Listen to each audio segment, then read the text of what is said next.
কি অসম্ভব ক্লান্তিকর এক বিচার পদ্ধতি, কি অসম্ভব দীর্ঘ ক্লান্ত দিন কাটছে, কি চূড়ান্ত বিরক্তিকর এক সময়।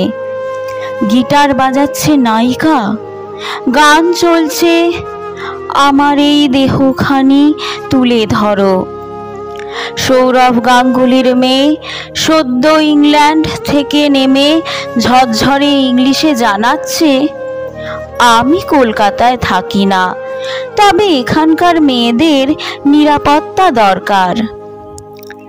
কি যান্ত্রিক কথা, কি যান্ত্রিক গলার স্বর, কোনো আবেগ নেই, কোনো দুঃখ নেই, শুধু কোনো রকম মিছিল শেষ করেই ফিরতে হবে।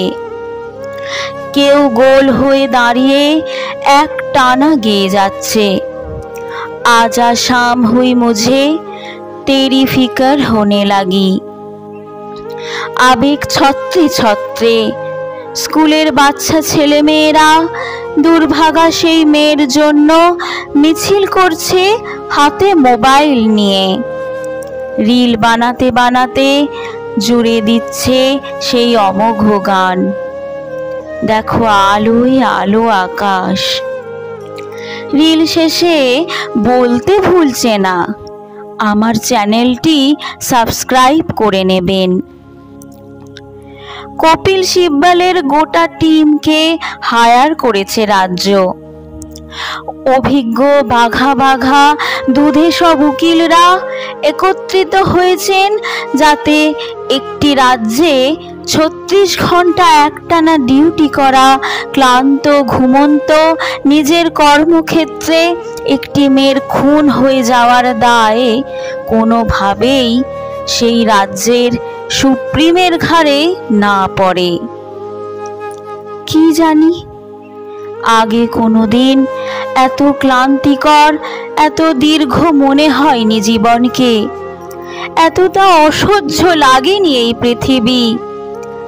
আগামী প্রজন্মের ভবিষ্যৎ চোখের সামনে নষ্ট হয়ে যেতে দেখলে হয়তো এতটাই ক্লান্তি আসে। আমি এতদিনে জেনে গেছি আমার সন্তানের সাথে যদি অঘটন কিছু ঘটে রাষ্ট্র কোনো দায় নেবে না। আমার সন্তানের নামটি চিরতরে শুধু মুছে যাবে পৃথিবী থেকে। আর অসহায় মা বাবা ভাববে আমার সন্তানটি মৃত্যুর আগের মুহূর্তে কি বাঁচতে চেয়ে খুব জোরে একবার চিৎকার করেছিল, আমি শুনতে পাইনি, ঘুমিয়েছিলাম। তারপরও কিছু আশা নিয়ে আমি বেঁচে থাকব, অপেক্ষা করব খুনির শাস্তির।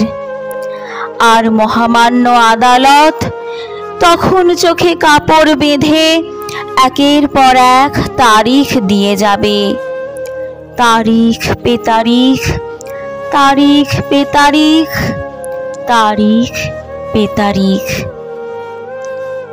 লেখাটি সংগৃহীত, কণ্ঠে আমি উর্মিলা মান্না দাস। ধন্যবাদ।